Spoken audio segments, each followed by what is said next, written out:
କପାସରା କାହାଣୀ। ଗଧ, ସିଂହ ଓ କୋକି। ଦକ୍ଷ ଶିକାରୀ ସିଂହଟି ବୁଢ଼ା ବୟସରେ ଜ୍ୱରରେ ପଡ଼ି ଗୁମ୍ଫାକୁ ଫେରିଗଲା। ଠିଆ ହେବାକୁ ବଳ ନ ପାଇବାରୁ ନିଜ ଆଗ ଗୋଡ଼ ଦୁଇଟିରେ ମୁଣ୍ଡ ରଖି ଦିନମାନ ଶୋଇ ରହିଲା। କୋକିଟିଏ ସିଂହ ପାଖେ ପାଖେ ଥିଲା। ସିଂହ ବଣକୁ ଶିକାର କରି ଗଲେ ସେ ପଛେ ପଛେ ଯାଉଥିଲା। କୌଣସି ଜନ୍ତୁ ମାରି ପେଟ ପୂରା ଖାଇସାରିଲେ କୋକି ଯାଇ ବଳକା ଅଇଁଠା କଣ୍ଟା ଖାଉଥିଲା।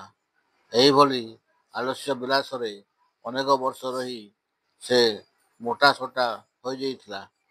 ସିଂହର ଅସୁସ୍ଥତା କଥା ଶୁଣି ସେ ଭାରି ଦୁଃଖିତ ହେଲା। ଜୀବନର ଏ ବୟସରେ କ'ଣ ମାଂସ ପାଇଁ ନିଜେ ଶିକାର କରିବି, ସେ ମନକୁ ମନ କହିଲା। ତା'ପରେ ସେ ନିଜ ଗାତରେ ଶୋଇ ଉପାୟ ପାଞ୍ଚିଲା। ଶେଷରେ ମନ ଦୁଃଖରେ ସେ ଉଠିଲା। ଭଲ ମନ୍ଦ ପଚାରିବାକୁ ସିଂହ ଗୁହାକୁ ଗଲା। ଶୋକାତୁର ହୋଇ ସିଂହ କହିଲା, ଭାବୁଛି ମୁଁ ଶୀଘ୍ର ମରିଯିବି, କିନ୍ତୁ ଏ ଜ୍ୱର ଭଲ ହେବା ପାଇଁ କ'ଣ ଔଷଧ ନାହିଁ? କୋକି ପଚାରିଲା। ସିଂହ ଜବାବ ଦେଲା, ନା, ଗୋଟାଏ ଗଧର ହୃତ୍ପିଣ୍ଡ ଓ କାନ ନ ଖାଇଲା ଯାଏ ଏ ଜ୍ୱର ଭଲ ହେବନି। ଶାମୁ ଯଦି ମୋ କଥା ମାନନ୍ତି, ଏଗୁଡ଼ିକ ସହଜରେ ମିଳିଯିବ। କୋକି କହିଲା, କି କୌଶଳ ପାଞ୍ଚିଛୁ କହ ତେବେ। ମୋ ଜୀବନ ବଞ୍ଚାଇବାକୁ ମୁଁ ଖୁସିରେ ସବୁ ମାନିବି। ସିଂହ କହିଲା। କୋକି ଆରମ୍ଭ କଲା, ଏଇ ପାଖରେ ନଈଟିଏ ଅଛି। ସବୁଦିନ ଧୋବାଟିଏ ସେଠାକୁ ଲୁଗା କାଚିବାକୁ ଆସୁଛି। ତା ବୋଝ ବୋହି ଆସୁଥିବା ଗଧଟି ପାଖ ପଡ଼ିଆରେ ଚରୁଛି। ମୁଁ ଗଧର ସାଙ୍ଗ ହେବି। ତା'ପରେ ତାକୁ ଆପଣଙ୍କ ଗୁମ୍ଫା ପାଖକୁ ଆଣିବି। ଆପଣ ବାହାରି ଆସି ତାକୁ ମାରିଦେବେ। ତହିଁ ଆରଦିନ ସକାଳେ କୋକି ଦୂରରୁ ଗଧକୁ ଦେଖି ଝରଣା ପାଖକୁ ଯାଇ ପଚାରିଲା, ସଜ୍ଜନ ରାଘବ, ଏତେ ଦୁବୁଲା ପତଳା ଦିଶୁଛ କାହିଁକି? ଗଧ ଜବାବ ଦେଲା, ଧୋବା ମୋତେ ସବୁବେଳେ ଅଧିକ ଖଟାଉଛି। ମୋତେ ଘଷା ମଜା କରେନା, ପେଟ ପୂରା ଖାଇବାକୁ ଦିଏନା। କୋକି ଉତ୍ତର ଦେଲା, ବଡ଼ କଷ୍ଟ ତାହେଲେ। କିନ୍ତୁ ତୁମର ଗୋଡ଼ ଚାରିଟା କ'ଣ ଭଲ ନାହିଁ? ସେସବୁ କାମରେ ଲଗାଉନା କାହିଁକି? ଅଳ୍ପ କ୍ଷଣରେ ତୁମେ ତା'ଠୁ ଦୂର ନିରାପଦ ଜାଗାରେ ପହଞ୍ଚି ପାରିବ। ଗଧ କହିଲା, ହାୟ, ମୁଁ କେବଳ ଆଉ ଜଣେ ଖାଉନ୍ଦଙ୍କ ହାବୁଡ଼ରେ ପଡ଼ିବାର ଛାର ହେବ। ପୁଣି ସିଏ ମୋତେ ୟାଙ୍କଠୁ ଅଧିକ ଖଟାଇବ।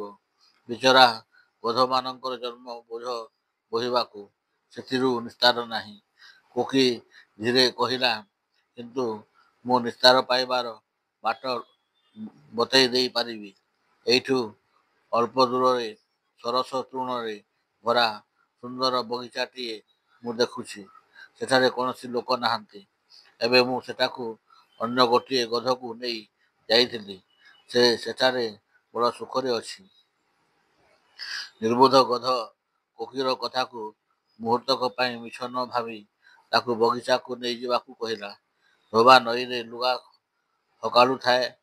କୋକି ଓ ଗଧ ଏକାଠି ବାହାରିଗଲେ। ସିଂହ ତା ଗୁମ୍ଫାରେ ପଡ଼ି ରହି ଅନିଶା କରିଥିଲା।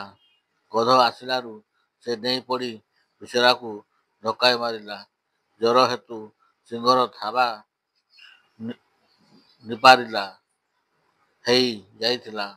ତେଣୁ ଧକ୍କାଟି ଗଧକୁ ଚମକାଇ ଦେବା ଛଡ଼ା ଅଧିକ କିଛି କରିପାରିଲା ନାହିଁ। ଗଧ ପଡ଼ିଆ ଟପି ପଳାଇଗଲା। କୌଶଳ ବିଫଳ ହେବା ଦେଖି କୋକି ପ୍ରଥମେ ଖୁବ୍ ରାଗିଗଲା, କିନ୍ତୁ ସହସା ଆଉ ଏକ କୌଶଳ ପାଞ୍ଚିଲା।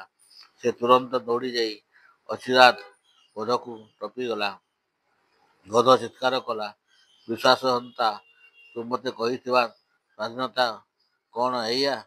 ତୁ ମୋତେ ଖାଉନ୍ଦ ହାତରୁ ନେଇ ସିଂହ ପଞ୍ଝାରେ ଦେଉଥିଲୁ? କୋକି ଉତ୍ତର ଦେଲା, ହେ ନିର୍ବୋଧ ଦୁର୍ବଳମନା ଗଧ, ତୁମେ ଜାଣିବା କଥା ମୁଁ ଯେଉଁ ବଗିଚା କଥା କହୁଥିଲି ତାହା ମାୟାମୟ। ତୁମେ ସେଠାରେ ସିଂହ ଓ ଗଧିଆ ରୂପୀ ଜୀବଙ୍କୁ ଭେଟିବ। ସେମାନେ ତୁମକୁ ଆଘାତ କରିବାର ଛଳନା କରିବେ ମାତ୍ର। କିନ୍ତୁ ବାସ୍ତବରେ ସେମାନେ ତୁମକୁ ଆଘାତ କରିପାରିବେ ନାହିଁ। ମୁଁ ତୁମକୁ ଏହି ବିଚିତ୍ର ଜନ୍ତୁଙ୍କ ବିଷୟରେ ଚେତାଇ ଦେଇଥାନ୍ତି, କିନ୍ତୁ ମୋର ଖିଆଲ ପଡ଼ିଲା ନାହିଁ। ମୁଁ ତୁମକୁ ନିଷ୍ଠୁର ଖାଉନ୍ଦ ଠାରୁ ଶୀଘ୍ର ବଞ୍ଚାଇବାକୁ ବ୍ୟାକୁଳ ହୋଇପଡ଼ିଥିଲି। ସାହସ ବାନ୍ଧି ଫେରିଆସ, ଦେଖିବ ତୁମର ଡର ଅକାରଣ। କୋକି ଆଗତୁରା ଫେରିଗଲା। ଜୀବଜୀବନୀ ହେଇ ଗଧ ତା ପଛେ ପଛେ ଗଲା। ଯାଇ ପହଞ୍ଚିଲା ତୃଣ ପଡ଼ିଆରେ, ମନବୋଧ କରି ଖାଇଲା। ଏତେ ଅବସରରେ କୋକି ସିଂହ ଗୁମ୍ଫାକୁ ଗଲା ଓ ଚୁପି ଚୁପି ତା କାନରେ କିଛି କୁକଥା କହିଲା। କିଛି ସମୟ ପରେ ସିଂହ ଆଗେଇ ଆସିଲା।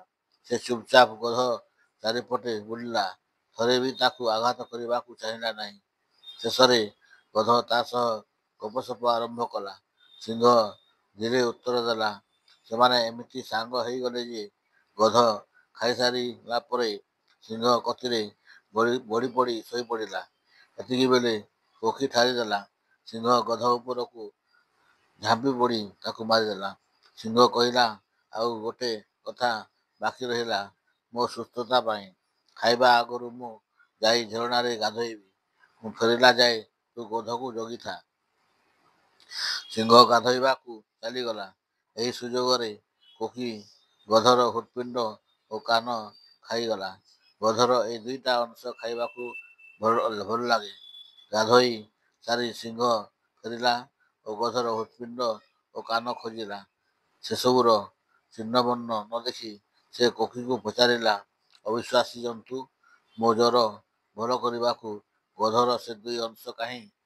କୋକି କହିଲା, ହେ ସୁଯୋଗ୍ୟ ରାଜା, ଆପଣ ଜାଣିବା ଉଚିତ ଏହି ଜନ୍ତୁର ହୃତ୍ପିଣ୍ଡ କି କାନ ନଥିଲା। ଯଦି ତାର କାନ ଥାନ୍ତା ସେ ଜାଣିପାରିଥାନ୍ତା ମୁଁ ମିଛ କହୁଛି। ଯଦି ତାର ହୃତ୍ପିଣ୍ଡ ଥାନ୍ତା ସେ ଆପଣଙ୍କୁ ଦେଖିଲା ମାତ୍ରେ ଭୟଭୀତ ହୋଇଯାଇଥାନ୍ତା।